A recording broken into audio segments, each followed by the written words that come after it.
À quoi ressemblera le travail en 2040? C'est à cette question et bien d'autres auxquelles nous allons répondre aujourd'hui avec Jennifer Clerté et Marc Malenfer, tous les deux en charge de la veille et de la prospective à l'Institut national de recherche et de sécurité pour la prévention des accidents du travail et des maladies professionnelles.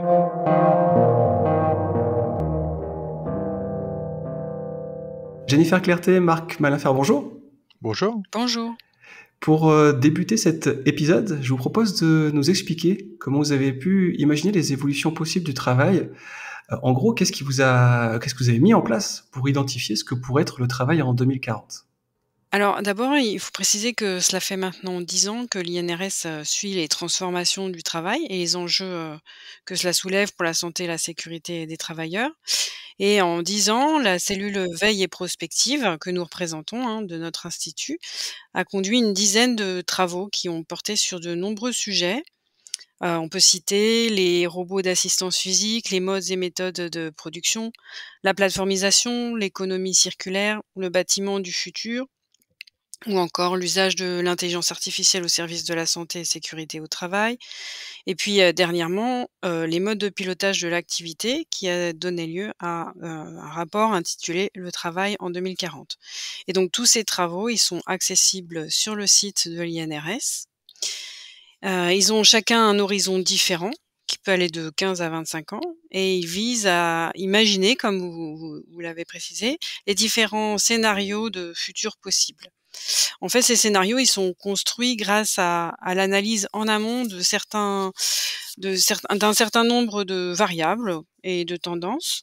On commence toujours par une analyse rétrospective qui nous permet de comprendre comment on en est arrivé à la situation actuelle, en répertoriant d'abord les différents facteurs qui influent sur un sujet donné.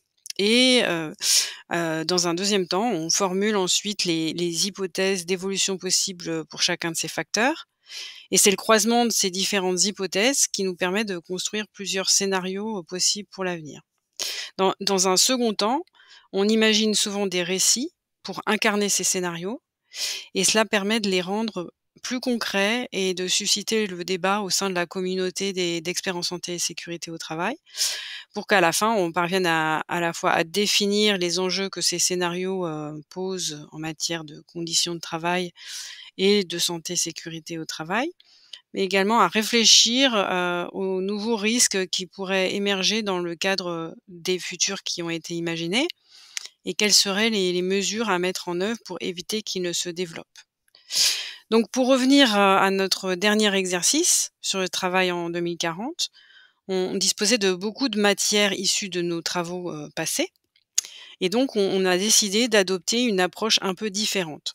Donc le sujet portait essentiellement sur la façon dont le travail pourrait se piloter, c'est-à-dire se manager d'ici à 2040.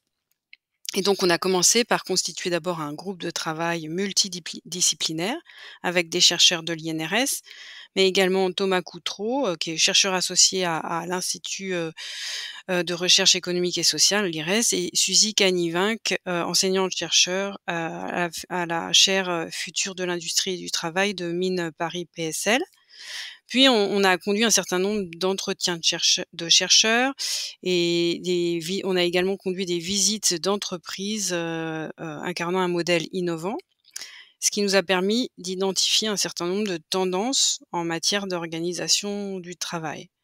Et donc, c'est sur la base de ces tendances, qui sont pour certaines déjà à l'œuvre et pour d'autres encore juste à l'état de signal faible, qu'on a conduit des ateliers de design fiction.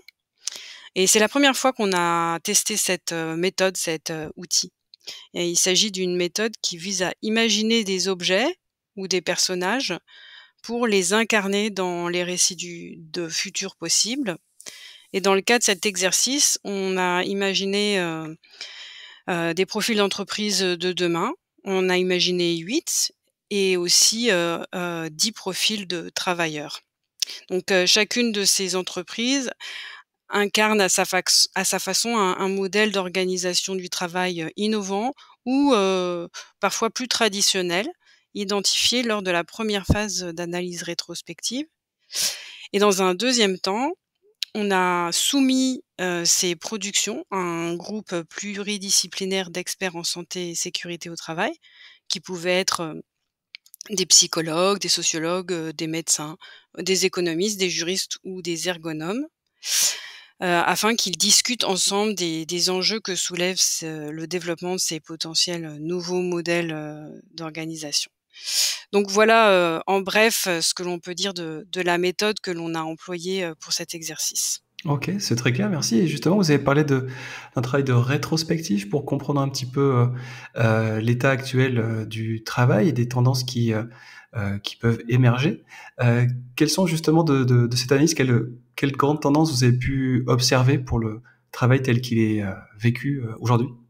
Alors, ce qui caractérise le travail aujourd'hui en France, les grands modèles d'organisation et notamment d'organisation des grandes entreprises, ils sont toujours dominés par le modèle, on va dire, taylorien. Mmh. Et on est dans une économie qui s'est fortement tertiarisée pour devenir une économie de service. Et peut-être qu'une des caractéristiques ou un des moteurs de transformation du travail les plus importants ces dernières années, c'est l'importance qu'ont pris les technologies de l'information et de la communication dans les organisations du travail. Avec depuis les années 2000, le développement d'internet, de l'usage des courriers électroniques, l'arrivée des smartphones, maintenant le développement des réseaux sociaux, etc. Et donc ces technologies ont souvent été apportées dans les organisations du travail avec la promesse de simplifier les choses, d'alléger la charge de travail. Mais ce qui a été plutôt constaté, c'est des phénomènes d'une part d'intensification du travail, avec des effets sur la santé sur lesquels on pourra revenir, et puis des phénomènes aussi d'augmentation de la charge cognitive des travailleurs. Tout ça s'est déployé dans un contexte où les modes de gestion des entreprises évoluent également et tendent et ont tendu vers de plus en plus d'externalisation. Alors on a eu une grosse phase de mondialisation, mais on a eu aussi beaucoup de développement de la sous-traitance et parallèlement à ce développement de la sous-traitance, un développement aussi important de tout ce qui est procédure, notamment pour contrôler l'activité des sous-traitants et donc une mobilisation des outils technologiques pour contrôler le travail en fait exécuté par les opérateurs. Et donc ça a différents effets, mais ça a contribué à ce que dans les 20 dernières années, on ait une forte augmentation des problèmes de santé au travail et notamment de ce qu'on appelle les troubles musculo-squelettiques, c'est-à-dire les douleurs ostéo-articulaires, et puis le développement aussi des risques psychosociaux qui sont liés à ces évolutions organisationnelles. Et puis on a aussi une évolution un petit peu macro et qui est associée par certains économistes au développement de l'automatisation, c'est un phénomène de polarisation du marché du travail, avec pour une catégorie de travailleurs des conditions de travail relativement stables, des niveaux de rémunération satisfaisants, et puis pour une partie importante aussi, des statuts qui sont de plus en plus précaires, des contrats à durée déterminée, de l'intérim, de l'instabilité dans les situations de travail, et en fait une réduction des emplois intermédiaires, on va dire. Donc voilà un petit peu le paysage qu'on peut observer aujourd'hui et qui a été, on va dire, euh, accentué ou cristallisé ou par la crise Covid, où on a bien vu que voilà, il y avait des travailleurs qui étaient plus exposés que d'autres, des travailleurs qui avaient des statuts plus protecteurs que d'autres. et puis des organisations du travail où on avait comment dire, une importance prise par les outils numériques de plus en plus forte. De ces tendances ou de ces évolutions, que voyez-vous émerger d'ici 2040? Eh bien, dans le prolongement des tendances que Marc vous a, présentées là, juste à l'instant, on a émis, 4 hypothèses d'évolution potentielle qui s'amorcent aujourd'hui et qui pourraient se renforcer dans le futur. Alors, tout d'abord, comme on l'a vu, bon, les personnes aspirent, aujourd'hui à toujours plus d'autonomie dans leur, travail, du fait de plusieurs phénomènes tels que le télétravail, mais également une aspiration à une meilleure, conciliation vie personnelle et vie professionnelle, ou à trouver davantage de sens dans leur travail et de tout cela découle un engouement, grandissant pour, le travail indépendant. Mais, cependant, le salariat reste malgré tout le statut, le plus protecteur et donc on imagine qu'à l'avenir, sous l'effet d'une pression des travailleurs et aussi face aux difficultés, de recrutement que les entreprises peuvent, rencontrer, on imagine qu'une hybridation de ces 2 statuts d'indépendant et de salarié pourrait se faire, progressivement avec, l'introduction de modèles, de travail indépendants plus protecteurs, ou de modèles de subordination plus souples. On en a un premier aperçu avec les nouvelles formes de coopératives que sont les CAE, les coopératives d'activité et d'emploi, qui permettent, à des entrepreneurs de bénéficier d'un statut de salarié de la coopérative et de profiter, ainsi d'un meilleur niveau de protection sociale que lorsqu'ils sont simplement indépendants. Et par ailleurs, avec le contexte de crise quasi permanent que l'on connaît depuis quelques années, les entreprises cherchent, de nouvelles méthodes pour s'adapter. Elles cherchent aussi à s'adapter aux attentes de leurs salariés et pour cela, elles vont sans doute être amenées à continuer d'inventer de nouveaux modes d'organisation et donc on peut penser que la prolifération de nouvelles méthodes de management qui diffèrent, du modèle taylorien traditionnel pourrait se poursuivre, voire, s'intensifier. On constate aussi, d'ores et déjà avec la prolifération de nouvelles formes d'entreprises.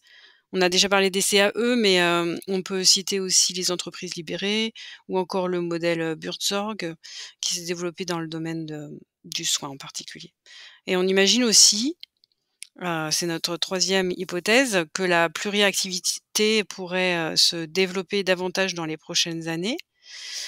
En effet, il y a, plusieurs facteurs qui peuvent jouer, les nouvelles organisations du travail notamment, avec par exemple la semaine de 4 jours ou les journées de 12 heures, mais aussi le télétravail qu'on a déjà mentionné et tout cela pourrait favoriser le développement de la pluriactivité.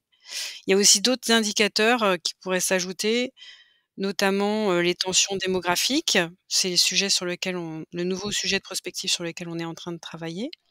Et donc ces nouvelles tensions démographiques, elles pourraient amener le développement, plus important, du cumul, emploi-retraite ou du cumul, emploi-études et si ce phénomène se confirme, il pourrait contribuer à l'allongement de la durée hebdomadaire effective de travail et à l'intensification des rythmes de travail. Actuellement, les dernières statistiques ne montrent pas une augmentation de la pluriactivité, mais avec, le recul de l'âge, légal de départ à la retraite et puis l'augmentation du coût des études, on peut penser que ce phénomène augmente dans les prochaines années comme on l'a vu auparavant, il y a quelques années déjà aux États-Unis. Enfin, concernant les nouvelles technologies, on considère que leur intégration dans le travail, va se poursuivre, de façon toujours plus forte, et profonde. Mais leur effet sur le travail pourrait s'avérer de plus en plus ambivalent, puisque leurs effets, peuvent s'avérer, à la fois, bénéfiques ou délétères, selon la façon dont le point de vue des travailleurs, est pris en compte ou non dans la conception ou dans la mise en œuvre de ces nouvelles technologies. Dans le cas des entreprises qu'on a imaginées dans notre travail, on voit différentes situations où la technologie, notamment via l'usage de cobots, peut venir, soulager les travailleurs, de tâches les plus pénibles. Et dans d'autres situations, elle peut par contre, venir intensifier le travail ou participer à la discrimination de certains travailleurs. Très bien, j'ai noté différentes choses dans ce que vous nous avez dit, notamment le lien de subordination qui serait plus souple. Qu'est-ce que vous entendez par plus souple? Eh bien, ce serait la possibilité des organisations, d'offrir plus d'autonomie, à leurs travailleurs en intégrant davantage, de prise en compte de leur point de vue, un mode de management plus horizontal. D'accord. Et quand vous parlez de plus réactivité, il y a un temps d'intensification, ça veut dire que on pourrait se retrouver dans une situation un petit peu paradoxale, c'est-à-dire de, travailler moins, quand je dis moins en termes de plage horaire, dans une même entreprise et que le temps, qu'on a en plus serait consacré à du temps de travail dans une autre entreprise? Oui, ça pourrait effectivement, être le cas. C'est-à-dire qu'il peut y avoir plusieurs, situations différentes, mais on peut imaginer que, par exemple sur le cas de la semaine de 4 jours, les salariés qui ont un «week-end» entre guillemets de 3 jours, pourraient profiter de ces 3 jours pour développer une autre activité et dans ces cas-là, les temps de repos, seraient plus, limités. Et donc cette pluriactivité, elle viendrait peut-être, essayer de limiter les effets d'une plus grande précarisation des emplois? Alors cette pluriactivité, elle pourrait être choisie dans le cas d'une personne, par exemple, comme disait Jennifer, qui est sur la semaine de 4 jours et qui choisit de développer quelque chose, une autre activité professionnelle qui a du sens pour elle, qui correspond à une passion, etc. Elle peut être aussi subie, c'est-à-dire qu'il y a un certain nombre de travailleurs qui soit sont sur par exemple sur du temps partiel subi, comme on dit, c'est-à-dire qu'elles aimeraient travailler plus, mais leur emploi qui leur est proposé, leur contrat de travail, et propose un nombre d'heures de travail limité, et qui à ce moment-là prennent à côté un deuxième emploi sous forme d'indépendant ou sous forme de salarié d'ailleurs, mais selon ou qui développent une activité d'indépendant ponctuelle qui leur permet de compléter leurs revenus en travaillant les soirs, les week-ends, etc. Très clair, merci. Et dans les différentes évolutions que vous avez évoqué le nouvelle forme, on va dire, d'organisation, le lien de subordination plus souple qu'on vient d'évoquer, la pluriactivité, l'intensification, et cetera. Mais est-ce que vous avez déjà des exemples, dans ce que vous avez pu observer aujourd'hui, d'entreprises ou de métiers qui incarnent cette, évolution, du travail, prévue pour 2040? Alors oui, on peut déjà observer un certain nombre d'évolutions dans les organisations. Alors parfois, ça relève du signal faible, mais il y a déjà des choses qui sont en train de s'installer de manière plus massive.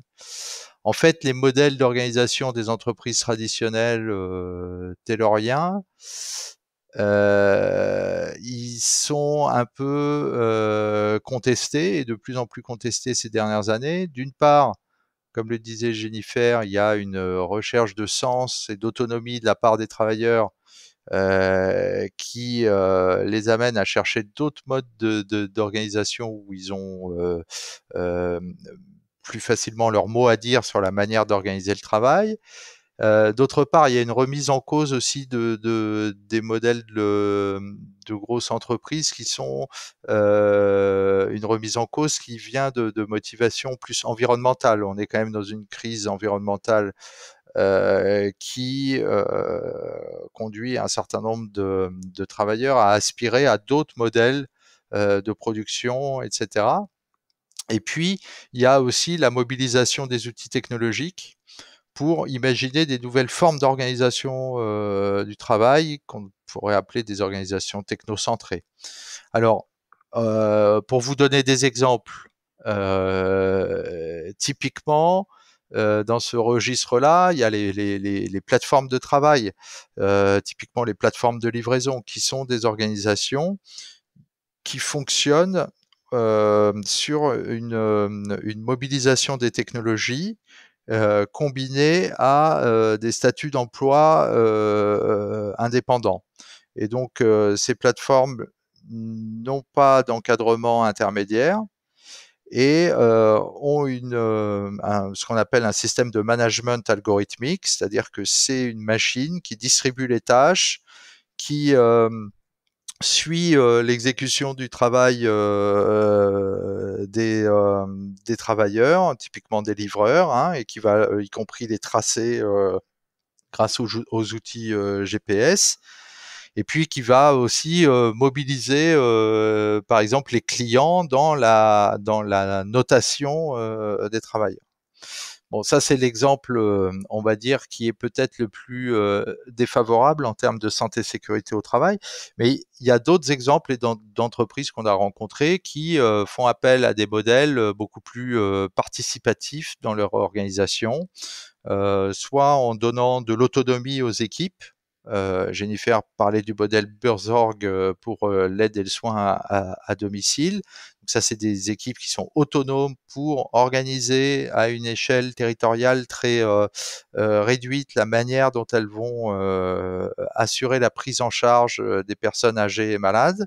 On a des modèles du type coopératif, où là, même si c'est un modèle très ancien, c'est un modèle qui se développe ces dernières années. Le nombre de coopératives se multiplie ces dernières années, parce que c'est un modèle qui est perçu comme étant beaucoup plus démocratique et impliquant évidemment pour les travailleurs.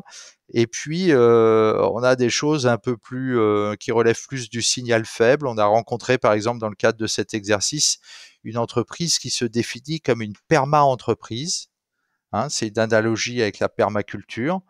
C'est-à-dire que dans cette entreprise, dès qu'une décision managériale est prise, il faut qu'elle soit positive à la fois pour le business, à la fois pour l'humain et pour les travailleurs, mais également pour l'environnement.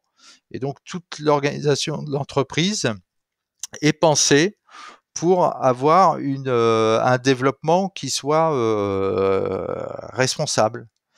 Et donc ces nouvelles formes d'organisation, elles ont tendance à foisonner un petit peu ces dernières années.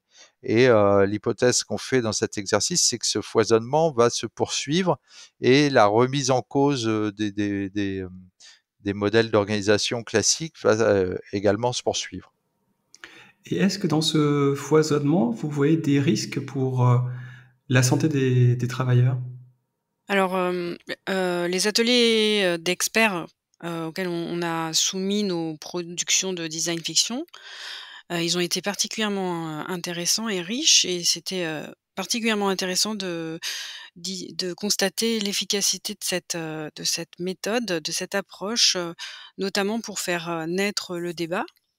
Donc, effectivement, ça nous a permis d'identifier un certain nombre de risques ou de facteurs de risque que ce type d'évolution pourrait engendrer ou aggraver. Donc un des principaux constats concerne une possible flambée des risques psychosociaux, notamment dû au délitement des collectifs et à l'isolement des travailleurs, mais aussi du fait de la perte d'autonomie qu'on a déjà mentionnée, qui pourrait découler d'un recours étendu au management algorithmique. Donc parmi les nouveaux facteurs qui pourraient renforcer les risques professionnels, on en a relevé 4 en particulier. Tout d'abord, une tendance à la flexibilisation des horaires, des contrats, des statuts, qui ont tendance à isoler les travailleurs, avec un recours accru aussi à la sous-traitance, à l'intérim, aux contrats courts, et le développement aussi du statut d'auto-entrepreneur. Cette quête de flexibilité, elle est motivée essentiellement par la recherche de réduction des coûts, mais aussi, par un désir de résilience face, à l'accumulation, des crises successives, et elle se traduit par un affaiblissement donc du collectif et une culture de prévention qui est de plus en plus difficile à construire. Mais aussi par, une dilution des responsabilités dans certaines situations en particulier, et puis aussi, une fragmentation du travail entre de multiples entités. On note aussi le développement des organisations technocentrées dont Marc a déjà parlé, et dont les plateformes sont un peu l'archétype. Donc, dans ces organisations, où le travail est prescrit par des algorithmes, l'écart entre ces prescriptions et la réalité, du travail risque de se creuser encore plus, et l'algorithme pourrait même, à terme, se substituer à l'encadrement intermédiaire en automatisant la prescription et en déléguant un certain nombre de tâches de surveillance ou d'évaluation, aux clients, aux collègues ou aux usagers. Un troisième facteur concerne plus directement les entreprises recherchant un impact positif. On en a parlé avec l'exemple de la permaculture, hein. Donc un impact positif, qui serait ajouté à leur activité et qui peut être à la fois social ou, environnemental. Donc là, ici, on parle souvent de raison d'être de l'entreprise, qui s'ajoute donc aux objectifs économiques, de celle-ci. Mais ces raisons, d'être sociales et environnementales, elles ne mettent pas toujours, au centre de leurs préoccupations les conditions de travail ou la santé, des travailleurs. Elles peuvent aussi, encourager une certaine forme de surengagement de certains travailleurs ou masquer des conditions délétères. Donc il faut rester vigilant, même si, ces intentions, elles sont souvent, ou le plus souvent, quand même louables, hein. Et enfin, un dernier facteur, concerne l'évolution des compétences, qui sont recherchées par les entreprises. On constate d'abord que les compétences techniques et physiques, sont de plus en plus souvent, transférées aux machines, et donc les entreprises attendent des travailleurs, qu'ils démontrent de nouvelles aptitudes comme, la capacité d'adaptation par exemple ou la facilité d'apprentissage, ou de compréhension. Et donc ici, on parle de savoir-être ou, plus communément de soft skills. Et dans ce contexte, les compétences métiers, elles risquent d'être, dévalorisées par rapport, à des notions plus subjectives. Cette recherche de profils moins techniques, mais disposant d'un même système de valeurs ou de comportements sociaux, culturels, similaires, il pourrait à terme, contribuer à l'homogénéisation de certains secteurs et conduire à la discrimination de travailleurs qui ne disposent pas des mêmes, codes sociaux, malgré un niveau de formation suffisant. Et ça pourrait être, par exemple, le cas, des travailleurs âgés. Et par ailleurs, enfin, c'est un risque aussi pour les savoir-faire, de sécurité qui pourraient se perdre, si les connaissances techniques ne sont plus la priorité. Donc voilà brièvement ce qu'on peut dire, au sujet des risques et des facteurs de risque liés à ces évolutions. Et pour conclure, qu'est-ce que nous devons mettre en place aujourd'hui pour éviter ce que vous venez de décrire, donc pour s'assurer de construire un futur qui soit favorable à la santé des travailleurs? Alors ça, c'est aussi une question qu'on a posée aux experts en santé et sécurité au travail, qu'on a mobilisé pour nos ateliers. Et alors, il en ressort un certain nombre d'éléments un peu fondamentaux.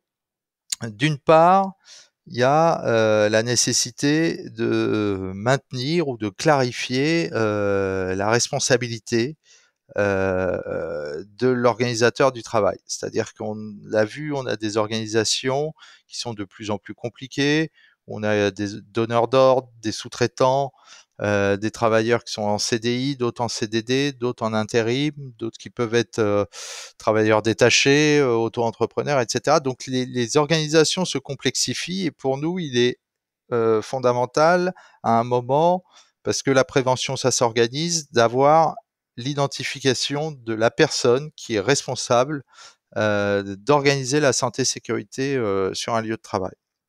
La deuxième chose qui est un peu connexe à ça, c'est qu'il nous paraît important que tous les travailleurs impliqués dans une organisation bénéficient du même système de protection sociale et donc d'assurance face au risque d'accident du travail et de maladie professionnelle.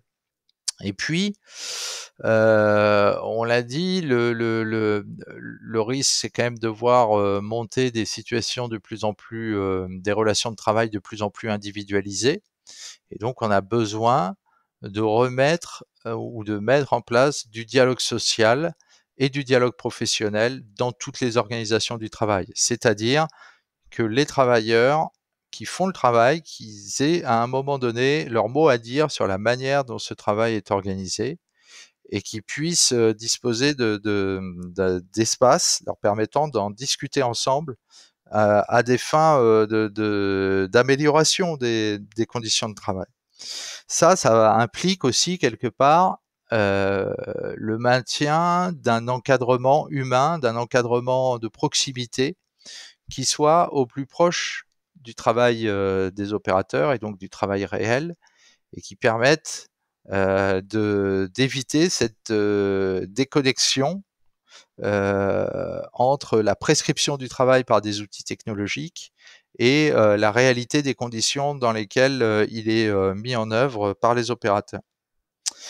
Tout ça, si on veut du dialogue social, ça implique quand même d'avoir un effort de formation des acteurs de l'entreprise, les chefs d'entreprise, les chefs de petites entreprises notamment, les représentants des travailleurs et les travailleurs eux-mêmes, pour développer leur esprit critique, et notamment leur esprit critique vis-à-vis des technologies de l'information et de la communication. Le numérique, on a souvent un réflexe on va dire, d'une espèce de déférence, et puis des inhibitions qui sont liées au fait que voilà, c'est des sujets techniques et donc on n'ose pas trop en parler ou c'est compliqué d'en parler, etc. Or, l'introduction des outils numériques dans les organisations du travail, elle modifie l'organisation du travail. Et donc, il faut que les acteurs soient en capacité de comprendre ces modifications et d'en mesurer les impacts potentiels pour éviter les effets délétères. Et puis, l'intégration de ces outils technologiques, mais également les processus de décarbonation de la production, parce qu'on est dans une économie qui va chercher de plus en plus à réduire les émissions de CO2. Donc, ce sont aussi des opportunités pour intégrer de la prévention dans ces nouvelles organisations du travail.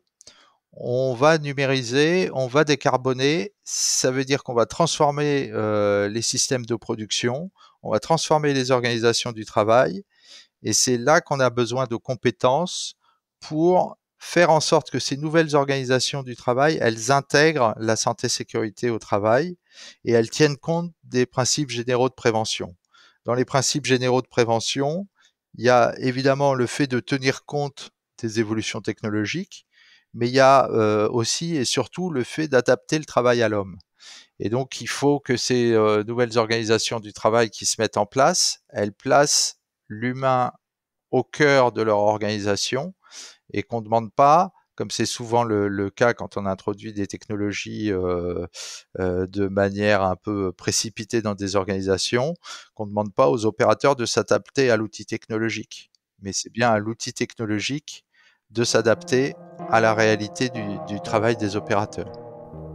Jennifer, Marc, merci. Merci. Merci bien.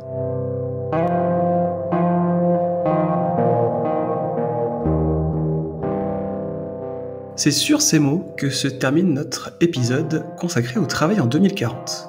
Je vous invite à vous rendre sur inrs.fr afin de retrouver les travaux de prospective ayant servi de ressources à la préparation de cette interview. Si vous avez aimé cet épisode, pensez à vous abonner à notre newsletter, mais aussi à la plateforme d'écoute de votre choix. Pensez également à nous suivre sur Twitter, LinkedIn et Instagram. Enfin, si vous souhaitez nous soutenir, je vous invite à nous faire un don via PayPal. Vous trouverez tous les liens pour y parvenir sur notre adresse Linktree, linktr.ee/0, sans accent. Merci et à très bientôt.